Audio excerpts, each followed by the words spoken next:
Besar di sini Netflix saya akan menganalisis One Piece untuk chapter terbaru, yaitu di chapter 1030. Nah, mari tanpa basa-basi lagi, kita langsung saja. Wadaw!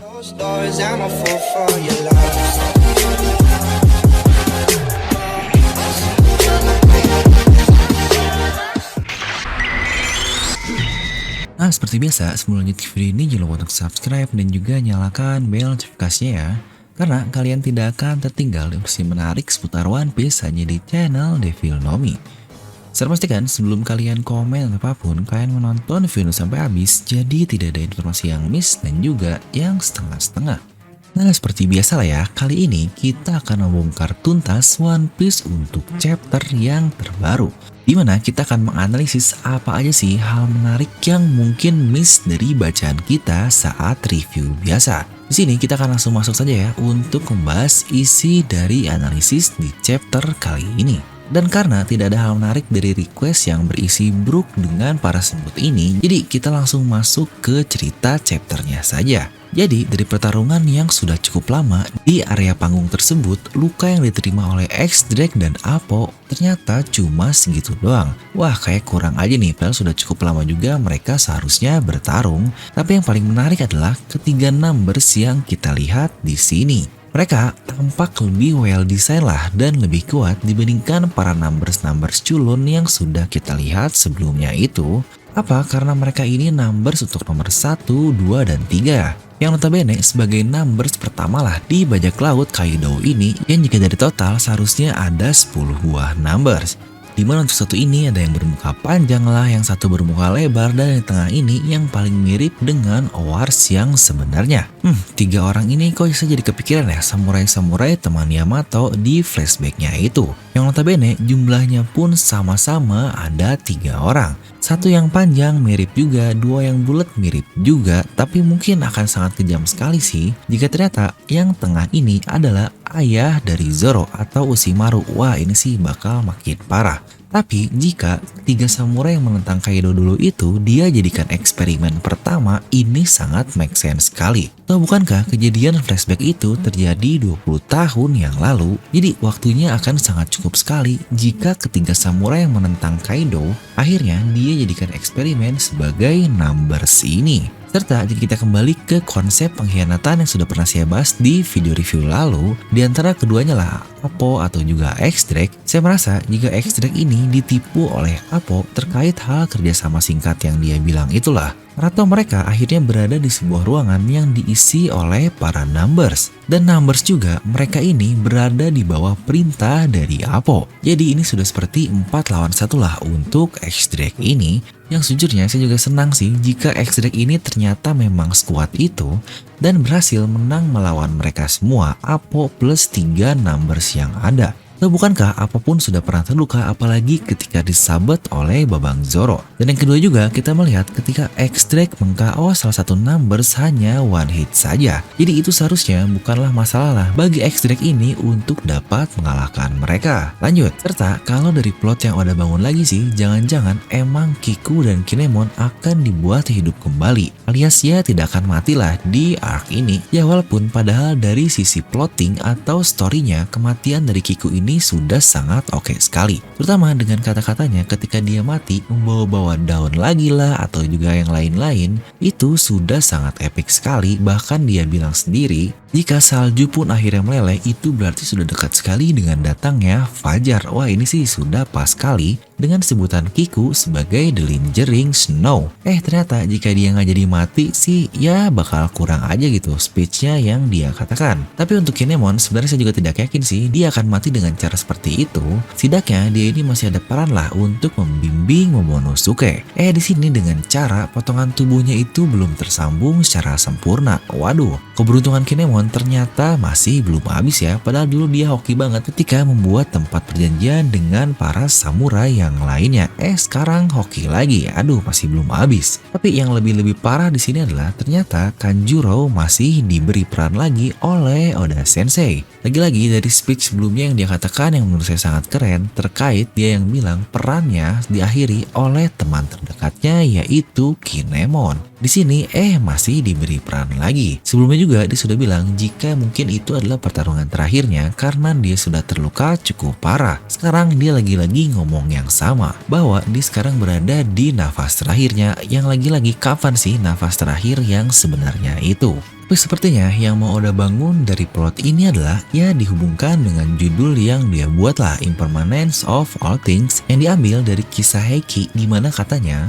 Bell pada saat itu berarti akan datangnya banyak kematian dan orang-orang yang terluka juga. Jujurnya saya setuju sih dengan maksudnya jika Onigashima ini akan jatuh, karena pastinya akan sangat banyak sekali orang yang menderita dan orang yang mati di situ, dan balas dendam dari Orochi pun akan menjadi sempurna. Klan Kurozomi yang dibenci oleh rakyat Wano akhirnya berhasil membalaskan dendamnya itu. Dimana pada saat itu kita juga melihat Momonosuke yang pewaris langsung dari klan Kozuki sedang berusaha membuat awan kecil untuk dapat menahan dari Onigashima ini. Yang menurut saya akan sangat mustahil juga sih jika dia tiba-tiba bisa menahan Onigashima dan mempunyai kekuatan seperti Kaido. Wah, dia baru aja bisa berubah jadi naga raksasa langsung dapat power up instan. Sangat tidak make sense sekali. Dan si Pinol pun terlihat sudah mulai bergerak di sini, yang terlihat hanya 2 orang saja nih. Untuk 1 orang lagi masih belum tahu nih, wah kemana ya untuk si Pinol ini. Tapi untuk bahasan lengkap dari si Pinol sudah pernah saya bahas lah di video lain ya. Dan lagi-lagi satu yang masih sangat ngeliatin adalah, hey, kenapa Denjiro tidak diperlihatkan lagi di saat semua orang di perang ini diperlihatkan keberadaannya. Yang saya sendiri masih belum kebayang sih apa peran Denjiro ya di perang ini lagi. Apa dia akan menggantikan salah satu si Pinol yang ada? Seharusnya sih dia memang tahu terkait si Pinol ini, karena toh dia ini kan bos Yakuza di Wano Kuni dan menjadi pelindung dari Shogun Orochi. Jadi setidaknya tahu lah ya kerjasama yang dibuat antara Orochi dan pihak pemerintahan dunia ini. Karena sudah tidak ada lagi sih lawan yang bisa dipasangkan kepada Denjiro ini.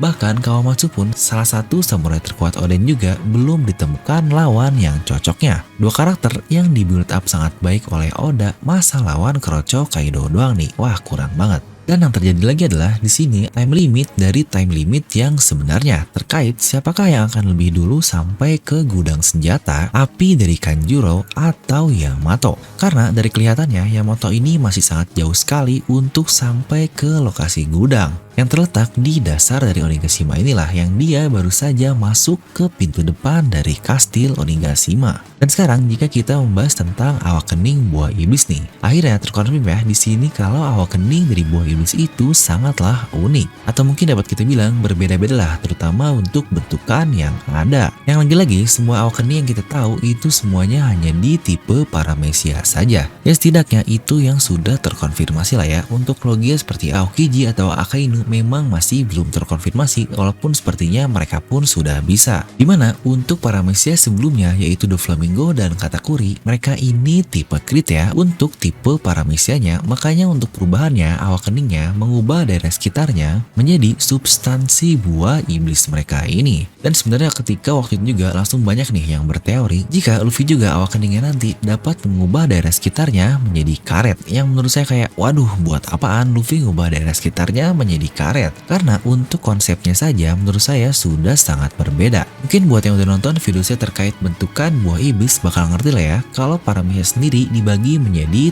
3 tipe. Pertama adalah tipe crit kayak Doflamingo dan yang lain-lainnya. Mereka dapat menciptakan saja tapi tubuhnya terbuat dari manusia biasa. Lalu yang kedua adalah tipe become, di mana tubuhnya menjadi substansi tersebut tapi tidak bisa menciptakan substansi yang ada. Contohnya seperti Luffy lah, dia bisa menjadi karet tapi tidak bisa mengontrol karet dan bahkan menciptakan karet. Dimana untuk yang terakhir adalah tipe manipulate, yaitu dia dapat memanipulasi substansi yang ada. Contohnya seperti Moria, dia tidak bisa menciptakan bayangan lah dan tubuhnya pun tidak terbuat dari bayangan. Dia hanya bisa mengontrol bayangan yang ada, bayangan sendiri atau bayangan orang lain. Ini mirip lah dengan Soru-Soru Nomi milik Big Mom. Dia tidak bisa menciptakan jiwa tapi dapat mengontrol jiwa orang lain. Ingat untuk kasus Katakuri dia ini spesial ya, karena dia ini tipe become and tipe crit secara langsung.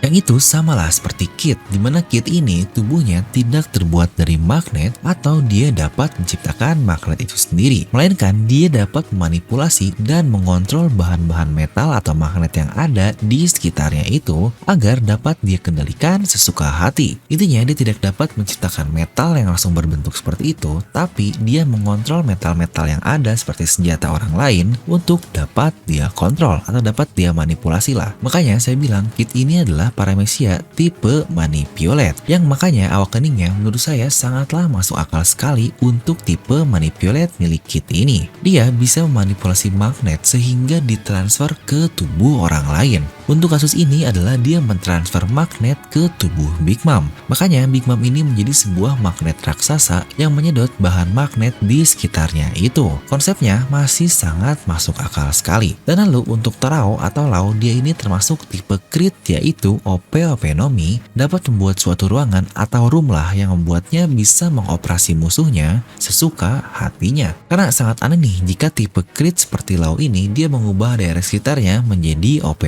Lah itu sih udah seperti bentukan dasar dari roomnya bukan? Jadi ini sangat aneh jika bentukan critnya seperti Doflamingo atau Katakuri. Makanya Oda membuat awak kening dari Lau ini sangat berbeda lah. Toh dia juga seorang dokter kan? Makanya nama jurus awak keningnya Kerum Anestesi. Ya pas banget lah sebagai dokter. Dan awak kening tersebut dia dapat merusak tubuh musuhnya dengan cara yang berbeda. Bukan hanya potongan-potongan biasa lah yang kita lihat itu. Yang menurut saya awak keningnya ini masih belum jelas juga sih. Itu mirip dengan Gamma Knife-nya Torao atau Counter Shock-nya lah, tapi sebenarnya gelombangnya saja yang berbeda, dimana berefek langsung ke bagian dalam dari manusia. Ya contohnya Big Mom lah, seorang seperti Big Mom saja bahkan vulnerable. Ya memang sih untuk Lau ini dia bilang belum terlalu baik untuk mengontrol awak keningnya itu, tapi hanya saja kita masih butuh penjelasan lebih lanjut terkait awak keningnya ini sebenarnya konsepnya seperti apa sih. Nah pasti juga nih yang jadi pertanyaan kita semua, jika dua dari trio Worst Generation saja sudah dapat mengawak keningkan buah iblisnya, Luffy juga pasti bisa dong. Oke, untuk ini saya sendiri masih belum bisa jawab sih. Luffy ini sudah mendapatkan power up yang luar biasa dari Oda Sensei hanya dalam waktu 2 minggu saja. Dia bisa menguasai haki tingkat lanjut, bahkan sampai Hausoku Haki yang bisa membelah langit. Yang wajar juga lah jikalau bisa mengawak keningkan buah iblisnya dari Dressrosa lalu. Itu pun sama kan waktunya dengan Luffy lah, jadi dia juga bisa melatih buah iblisnya di waktu yang sama dengan Luffy ini. Yang bukankah jadi nggak fair banget lah jika Luffy dapat power up,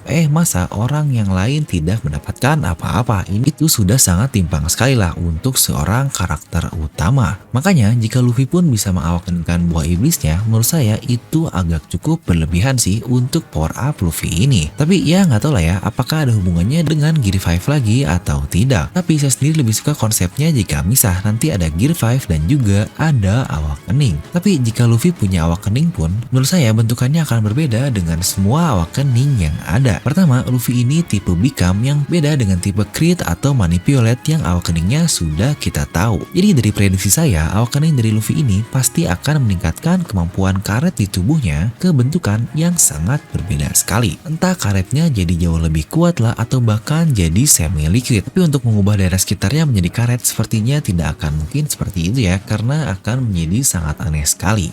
Nah, jadi itulah untuk analisis di chapter 1030 ini. Mungkin kalian bisa langsung tuliskan pendapat kalian di kolom komentar di bawah. Dan seperti biasa, semoga kalian terhibur dengan video ini. Like aja kalau kalian suka, dislike aja kalau nggak suka. Jangan lupa untuk subscribe dan juga share video kalian. Gue Develo pamit and I'll see you guys next time.